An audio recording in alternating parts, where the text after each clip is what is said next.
Is it true that Star Wars Unlimited is dead on arrival?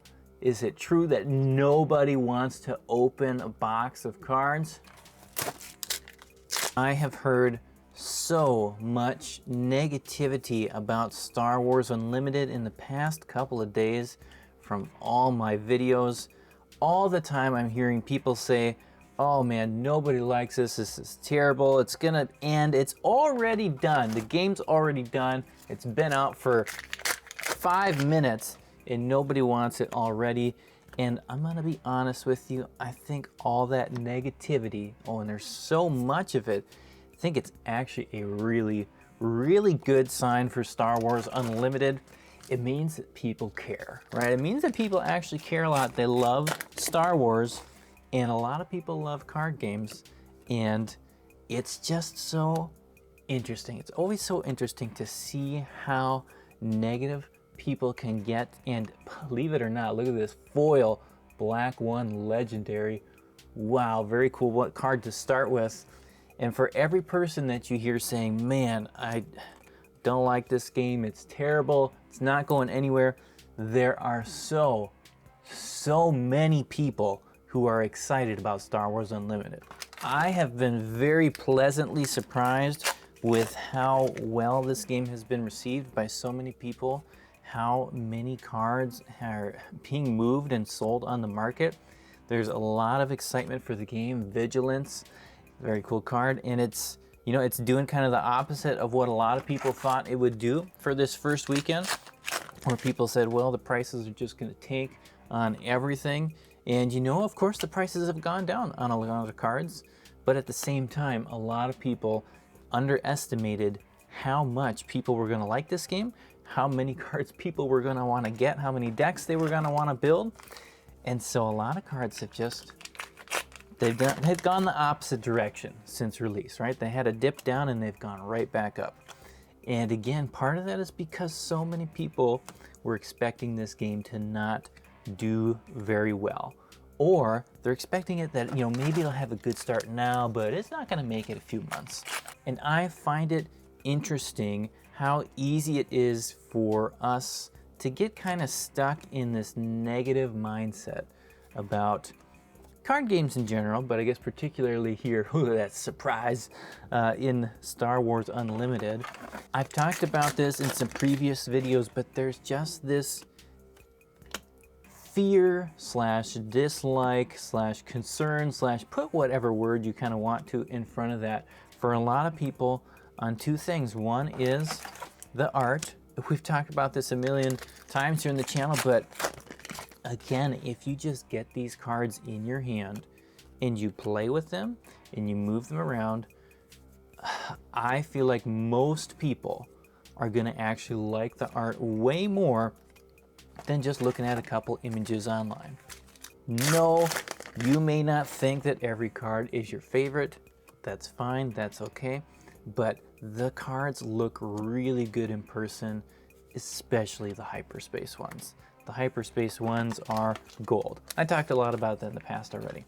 But more importantly, I think, is there's a concern with who is making the game, and is it gonna last? Is it just gonna fall flat? And there's this sense out there that, you know what, some previous games from Fantasy Flight haven't hit the ground running as well as they could have, or maybe I should say better, they haven't lasted the race very well. But this one here, Star Wars Unlimited, is off to an amazing start. There's been plenty of supply so far. The biggest supply issue is that stores didn't order enough of this game. They weren't ready for how many people wanted to get this Darth Vader. And come on, this card looks awesome. The art is awesome. It's a beautiful card. The hyperspace one's even more fun. And I mean, beautiful is maybe not the right word for Darth Vader. I don't know. Epic. People don't say epic anymore, do they? That feels like an old term to say, but look at that. Wonderful hit in the pack, and those have been flying. The Boba Fett's have been flying. Boba Fett, last time I looked, when I'm opening this video, it was down to 4 listings on TCG Player, and people are just flying through these cards because they're excited about it and they like it. And there's a lot of people who are getting the sense that, you know what, it feels like Fantasy Flight has pulled a lot of things together. They've learned a lot from previous games they've made, from watching other TCGs out there, the ones that are succeeding and watching the ones that aren't succeeding. And it feels like they've put together a really, really good product. And what I would like to say to people and remind you is that the past performance does not equal future performance, right? Past results don't equal future results. There's gonna be some differences like this. Gosh, look at this cool Rogue Squadron Skirmisher. Oh, that card looks amazing. And you watch the last live stream I did where I talked about the hyperspace ones, but they've knocked out those, knocked them out of the park. They just, they're so good. I can't even say how good they are, and just the design philosophy behind that, at least what I think it is. It's amazing. And you know, just because previous games, previous Star Wars TCG didn't make it, that does not mean that this one will be 100% doomed not to make it. That's not what it means. And as I've said before, even if this game doesn't last 10,000 years, as many people feel it must last that long for it to be considered a success, right? It's already dead on arrival because it hasn't been around for 10,000 years. You know what? You do have a choice. You are not Lando Calrissian. You can have fun with the game right now. Look at that cool confiscate. And it, you know, if you're just getting in this to play and just to have fun, do you really care? Do you really care if you are able to use every single card and it's worth exactly the same price as it is now 20, 30, 40 years from now? Like, that's not the case in any TCG anyways, right? Most of the cards from the first set, from the original sets, most of them are not worth that much, right? Magic is one little special outlier where it's got some super valuable things, but in general, you know, and a lot of that's, you know, it's just collectible stuff. It's a little bit collectible from Mace Windu sneaking around. Boom, another hit. But that's just kind of how card games go. You know, you should not be looking at every card you open, every card you see as an investment, because as the card pool grows for any game, there will be old cards, you know, that people just they're not as excited about anymore, and the price will go down on them, and that's kind of just how it works. No matter how good the game is, no matter how long it lasts, not everything is going to maintain or grow in value. And you know what? It's just a good game. It's a fun game to play. And you know, one of the reasons I say that too, that people are so excited about this game is, oh, look at that, oh, beautiful foil, K2SO, is when I'm looking at what cards are selling, for me, it's everything. Every single rarity level type card is moving. And people are buying play sets, people are buying they're buying all these hyperspace ones, they're buying the non-foil versions, they're buying the foil versions, the high-end legendaries are moving. I mean, honestly, actually, the cards that are moving the least right now are, for me anyways, are the really big hyperspace foil legendary versions, where people are kind of like, it feels really rare to get this card. You know, I've barely got any, so I'm going to list it high, and it's slowly creeping down until people actually start to grab them. But beyond those, everything else is kind of just moving. It's very much, from what I can tell, a very player-driven game. And again, a lot of stores just didn't hop in on it soon enough. They weren't ready for it. They definitely weren't ready for the single market. And I even, you know, I see a lot of, we'll come back. We're gonna open another box. Let me tell you some more about stores. So this is actually my last box that I have for Star Wars Unlimited at the moment. I will be getting some more later this week. It's the plan, as long as there's no issues, right? There should be some Force Lightning, more of that coming my way. I'm running out of cards on TCG Player for my singles store there. And you know, it's funny though, as I'm doing that and I look at, there's still a lot of stores that have a lot of stock of this, a lot of stores that are just trying to move as many boxes as they can, and honestly move them at kind of cheap prices on TCG Player, because oh my goodness, look at that Count Dooku.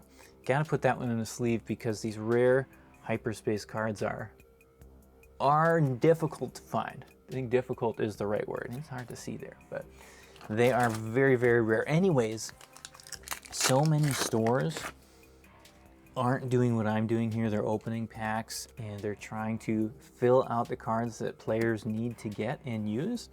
And they're selling boxes, on TCG Player, where after they get through fees and after they get through shipping, a lot of those stores, they're making what? Somewhere between 5 and maybe 10, depending on where they've priced it, dollars per box. And they're just kind of like, it's part of the way we have stores, unfortunately the ecosystem is they don't often have a lot of time to hang on to products, and they kind of got to move things so they can buy the next product. And, there's the whole jazz, that's a whole nother story. But anyways, there's so much, there's enough product for everybody, but there's not enough people, I think, which is a positive thing, who are convinced yet, you know what, this is gonna roll for a long time. And I just feel the opposite. I feel the opposite. I feel like it's doing well. I feel like it has a lot of legs. It has a lot of room to grow because there are so many people who are negative to kind of lukewarm on it. And there's still, there's so many stores who haven't even touched the game yet. There's a ton of opportunity for this game to continue to grow and spread. And I mean, what am I talking about, right? It's only release weekend. And it just feels like there's a lot of good things coming out here. And the negativity is, we just get stuck in these mindsets. We get stuck. Oh, come on, another K2SO. This one's been just rocking this weekend. But we get stuck in these mindsets of, you know what? Company that made this, they've made mistakes in the past. They're always going to make mistakes, right? I mean, come on, everybody's going to make mistakes. But people, when you make those kind of mistakes, you have the ability to learn from them, right? And I think they've learned a lot. It seems like even just how they've done this year, they really have worked to avoid the Lorcana situation and the Destiny situation where there just wasn't enough product for people to get. So far, from what I can tell, there's a lot. There's a lot of product to get, and I haven't had an issue yet of getting more product. It's just the issue has mostly been, how much have I decided to go for? And other than, like the playmats and accessories, that's a different story. I couldn't get any more of those, which was sad. I really like those tokens. I wanted to have more tokens available. People keep asking me, I don't have any. But the cards, they're there, and they're there for people who are willing to open them and willing to get in and enjoy it. And it's really good. And it looks like, is this gonna be a Chewbacca? Do we have a Chewbacca? Oh, yep, double Chewbacca. Check that out.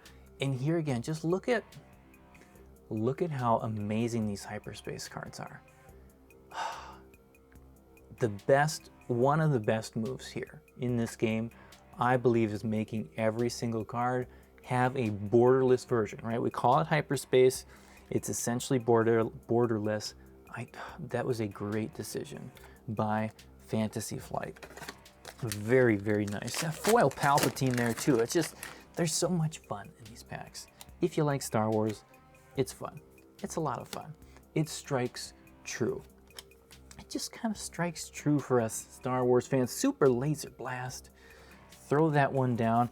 So far here, we've gotten our 3 legendaries per box. The 3 normal ones. We did get 1 foil there. We still haven't seen a showcase yet. I haven't seen a showcase in a while. We opened one on the live stream on Saturday night.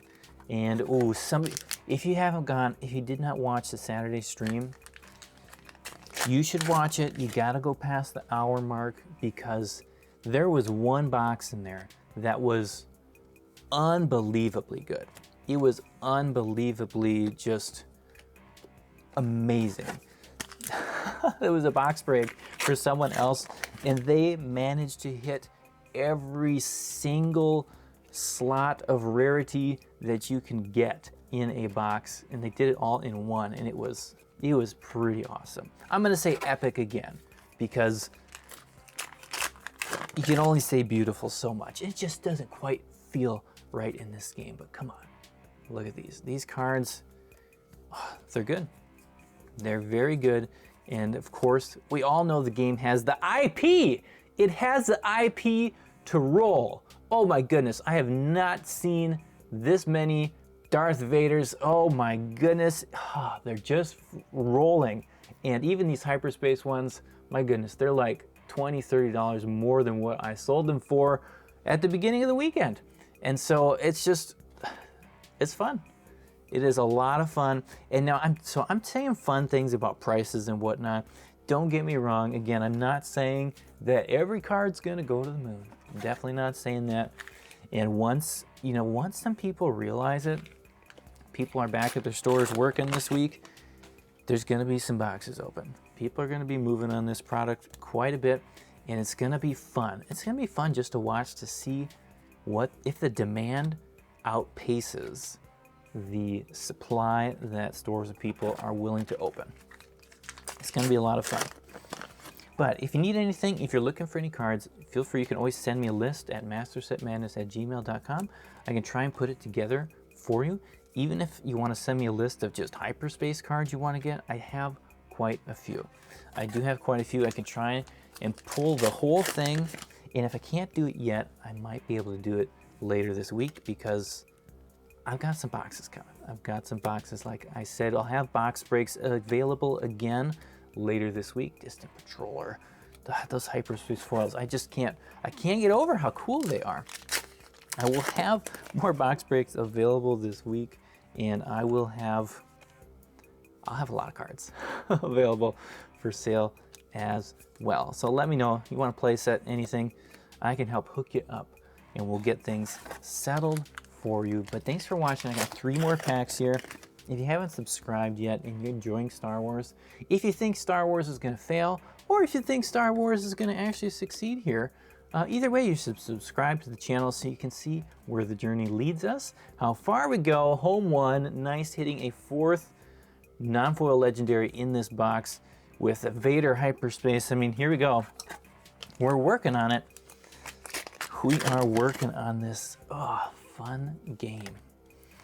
Anyways, I appreciate all the support you guys give me. I do also have a Patreon as well for anybody who just wants to make sure that I can keep doing this and having fun, cracking packs, talking about cards, and getting people the stuff that they need to play. Here's our last pack. We don't have a showcase. Still no showcase. They seem to be very, very difficult to get. Rebel, Pathfinder. Glad to find a little bit of hyperspace fun here. Last pack. Do we have the magic? Do we get bamboozled? So far we're feeling bamboozled. What is behind Ruck? It's the Syndicate Lackeys. Well, again, not every card can be your favorite, but there's no reason not to try the game. Give it a shot. You're gonna have more fun than you think. Peace.